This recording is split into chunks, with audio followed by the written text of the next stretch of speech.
All right, so this is the start of the Unit 8 work and energy packet. I'm going to do this at pages at a time. So I'm actually going to go through pages 4 through 8 on this video. So if you need anything from this video, this will kind of help out with that.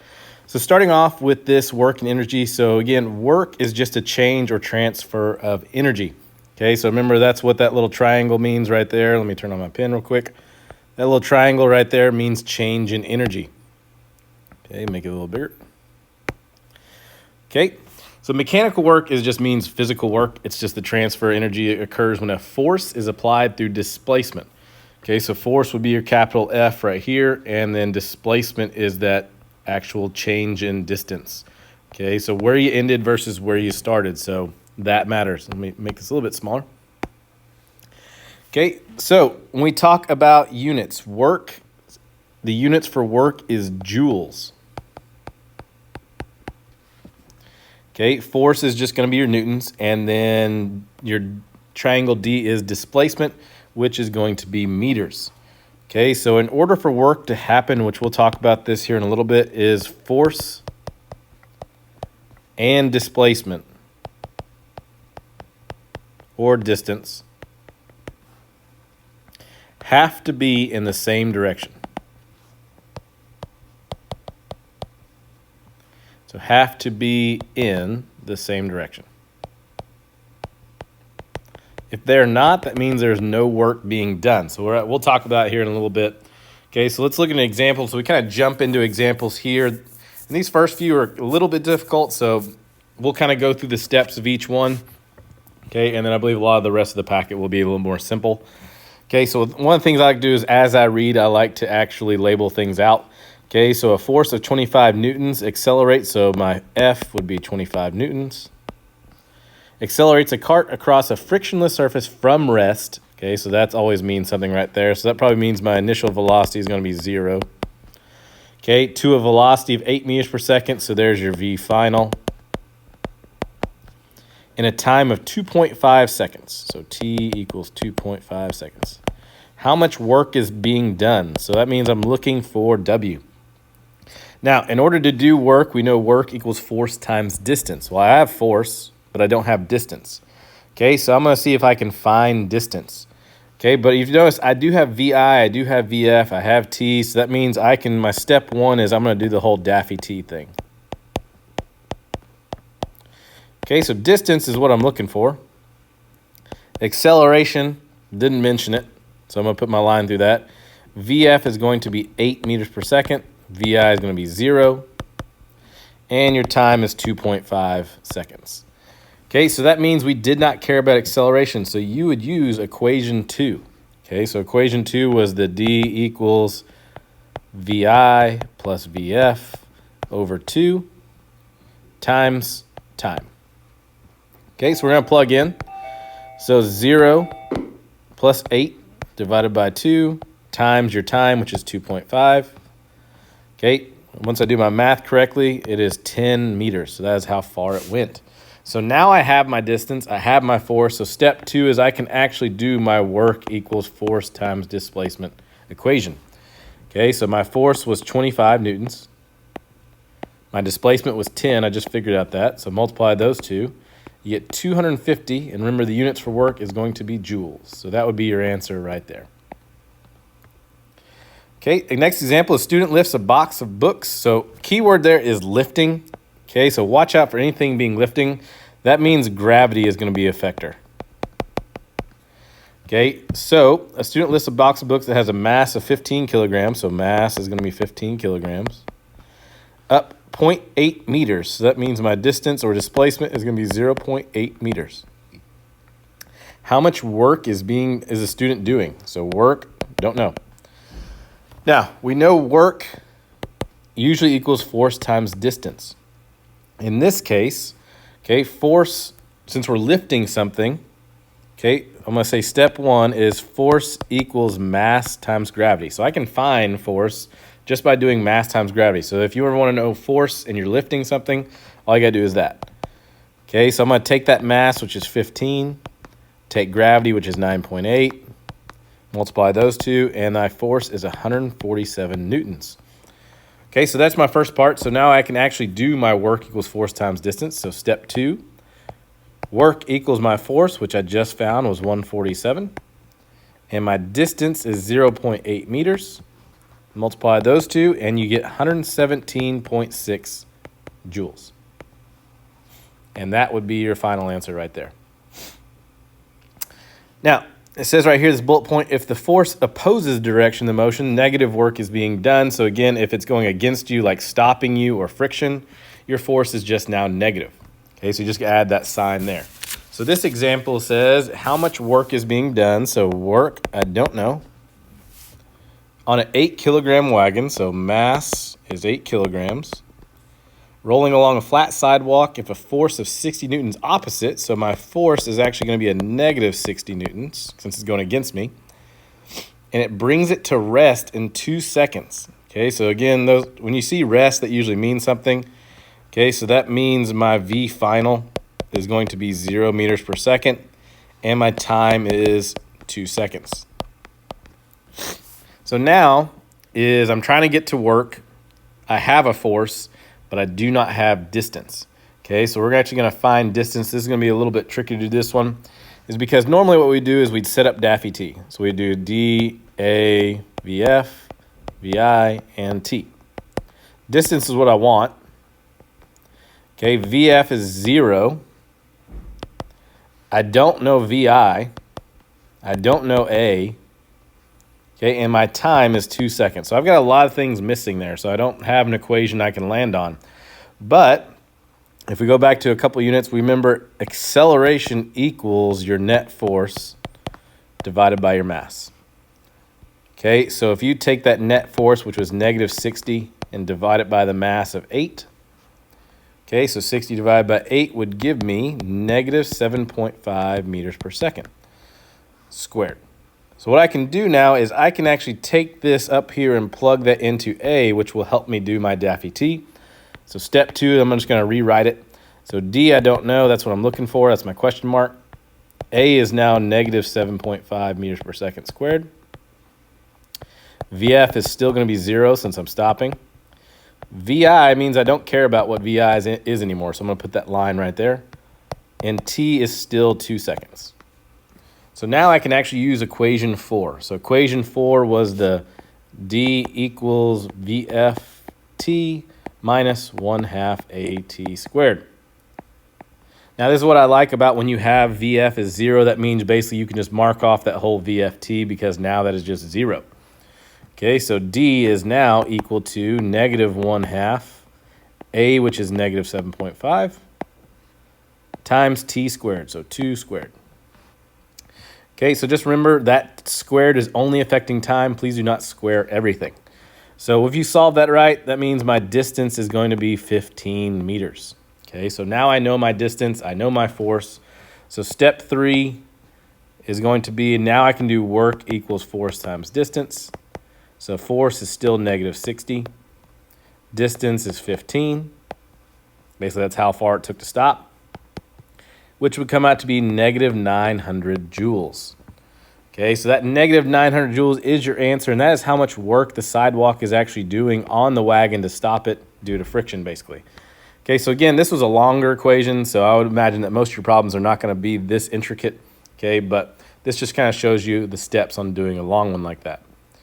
Okay, moving on, next page says if the force is perpendicular to the displacement or direction of motion, no work is done. Okay, so we kind of talked about that, is your force and distance have to be in the same direction. Okay, otherwise there's no work. Remember, perpendicular means that symbol right there. It means they're going in opposite directions. Well, not necessarily opposite. You've got north and south versus east and west. Okay, so there's a couple of examples, so I'm going to draw out. So forgive my drawing. So example 1, say I have a person. So I'm going to draw a little stick figure. They're carrying a tray. Okay, so say you got your lunch on that tray. Okay, their distance, they're actually walking that way. But if you notice, they're actually holding the tray up, so the force is actually going up. So distance is going right, force is going up. That means that is perpendicular. That means there's no work being done. Now, are you expelling energy holding that tray up? Yes, but technically you're not actually doing any work on the tray because you're just holding it up while your distance is going to the right. Your second method of not having work is circular motion. So if I have a circle, okay, not a very good one, okay, and you're swinging something around, your centripetal force is pointed towards the center. Meanwhile, your velocity is always going to be tangent, going to be going around. Okay, so your velocity or distance is going to be perpendicular. So circular motion, no work is being done because those are perpendicular as well. Now, only the component of the force in the direction of the displacement does work. What that basically means is only the component actually going in the same direction as my movement actually matters. Okay, so if I have something like an angle, which we're going to do here in just a second. So say I have an angle like this that's going diagonal. Okay, and I've got your angle here. That means my hypotenuse force, I can't use that. I can't use the one that's going up, okay, because basically we're launching something. So I care about the work that's actually going towards the right. So that means you would actually just be able to use that component, the one that's actually going in the direction of the motion. Now the equation we use for that, okay, is basically work equals your force times your cosine of the angle times distance. So basically all we did was just added cosine of your angle, and it's always going to be cosine of your angle. Okay, so we cannot use Vy. So no Vy. Okay, and we cannot use the hypotenuse. So no hypotenuse. Basically, the only time we ever use hypotenuse is to break it up into pieces. You never actually use it. Okay, so a fisherman pulls a boat along the dock at a rope at an angle of 60 degrees with a horizontal. How much work does he do? Okay, so my angle, 60 degrees.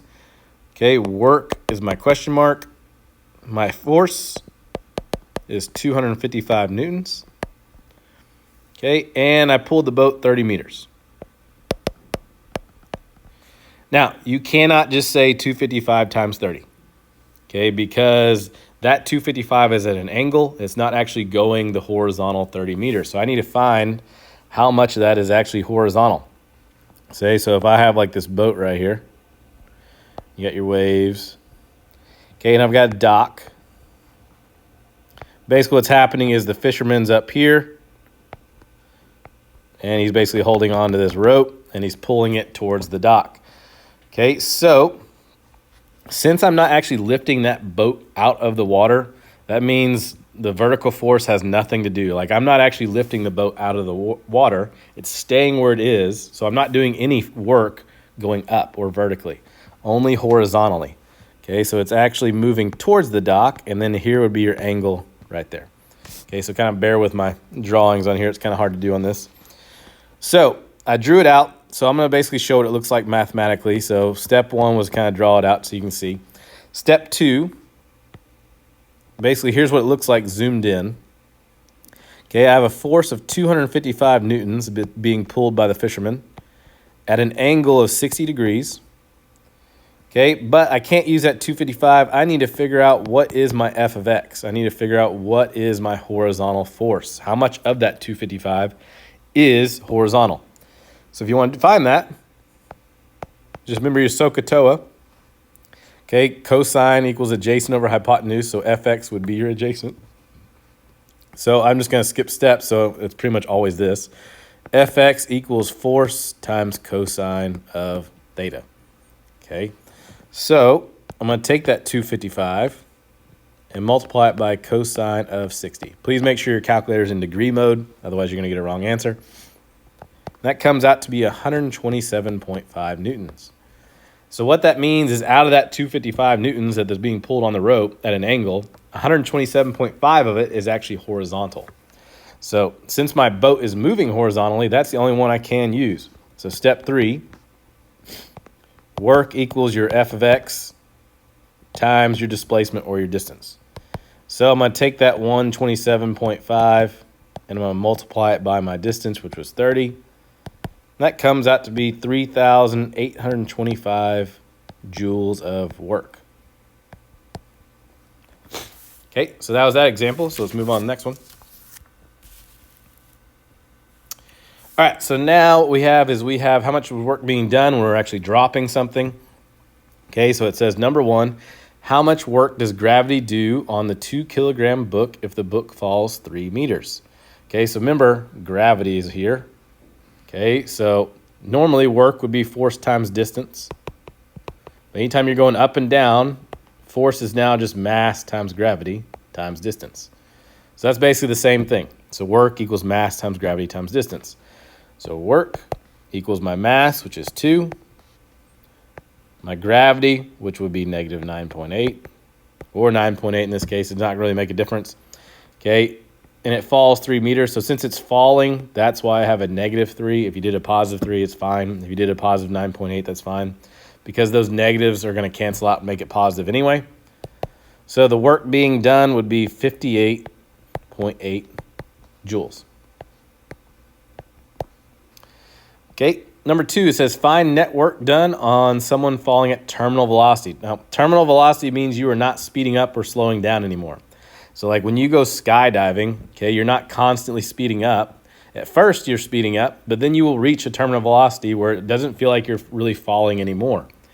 Okay, so if my net force is equal to 0, okay, because remember F net equals m times a, mass times acceleration. If I'm going at a terminal velocity, meaning I'm going at a constant speed, my acceleration is now 0. So that means my net force is actually 0. So it doesn't even matter how much what the mass is. Okay, since my acceleration is 0, my net force is equal to 0. Okay, so if there is no net force being done, so 0, if I try to plug that into my equation, I'm just going to get 0. So work is going to equal 0 joules.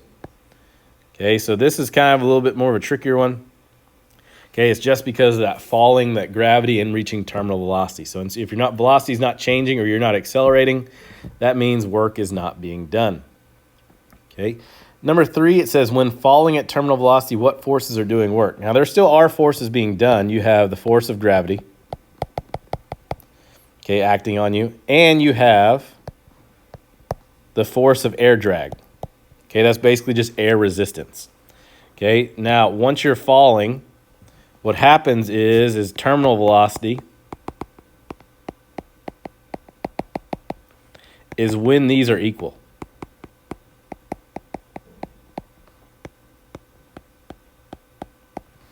Okay, so when your drag and your gravity, force of gravity equal out, that means you've reached your terminal velocity, you're no longer speeding up. All right, so number 4. We're going to go back into angle stuff, so we get a little more practice there. A 20 kilogram box moved across a 5 meter room by pulling with 10 newtons at an angle of 30 degrees to the horizontal. Now, one thing is since I'm not actually lifting this box off the ground, this mass is not going to really do me anything. Okay, I mean, you can label it out if you want to, but it's not going to really do anything for me. Okay, but I do have is I have a distance of 5 meters. Okay, I have a force of 10 newtons at an angle of 30 degrees. Now, those angles don't really, that force of the angle doesn't really do me any good, so that means I got to find the pieces, so I'm going to draw it out. So we're going to draw our little triangle. My hypotenuse will be 10 newtons. My angle would be 30 degrees. But I need to find what is this f of x. I want to know how much of that force is actually going horizontal. So if you want to find that, so step 1 would be f of x equals your force, which was 10, times cosine of your angle, which is 30. That comes out to be 8.7 newtons. So out of that 10 newtons, 8.7 of it is horizontal. Now I can do step 2, work equals force times distance, or in this case, f of x. So 8.7 times my distance, which was 5 meters. And that comes out to be 43.5 joules. So that'd be your answer. Find the work being done by the normal force. Okay, so since my box is not being lifted off the ground, and technically my work is being done horizontally, remember the normal force is what's pushing back up on the box. If you notice, those forces are perpendicular, meaning they are not in the same direction. So that means work done by the normal force would actually be 0 joules.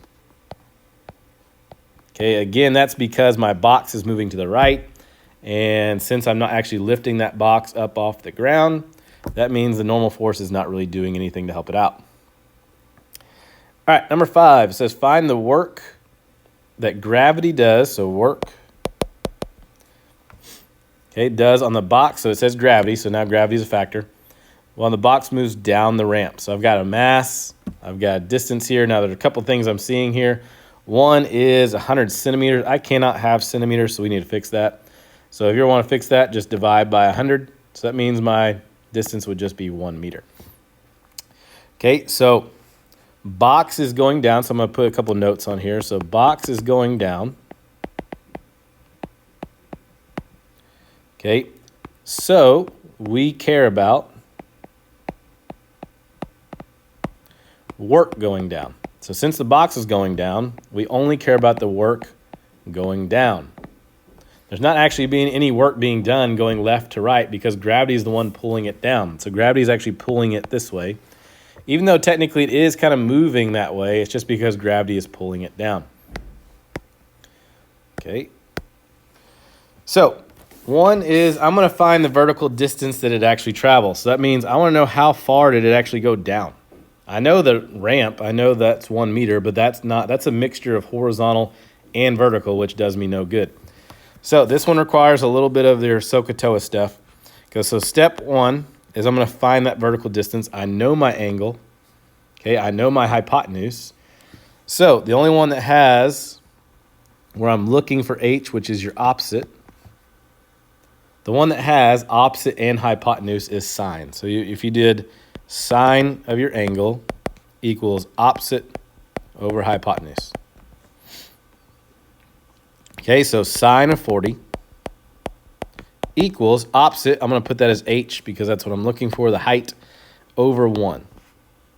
Okay, so my height comes out to be 0.64 meters. So that's actually how tall that ramp is. Okay, so now that I know my height, okay, I can solve for my work now because I know my mass. Okay, and since gravity is doing work, so remember anytime gravity is doing work, work equals mass times gravity times distance. So mass will be 5, gravity would be 9.8, distance will be 0.64. And that comes out to be 31 joules. Okay, number 6 is if there is a friction force of 5 newtons, what is the net work done on the box as the box moves down the ramp? So again, net work just means total amount of work. So if friction's working on the ramp, okay, so the distance of that ramp is 1 meter. Okay, so remember friction is negative.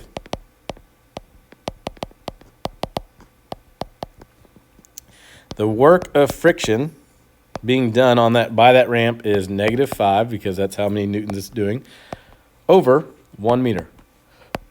So that would be -5 joules. So that's how much work the ramp is actually doing to slow it down. But the box has a total force or work of 31 joules. Okay, so step 2 is I'm going to take that 31 joules I found in 5. I'm just going to subtract the amount of friction being done. So 31 minus 5, that gives me 26 joules. Okay, so that is it for this video. The next one, we're going to be going over the graphs. Okay, so again, if you ever need anything on these videos, please fast forward or rewind to whatever you need, and hopefully this kind of helps you out.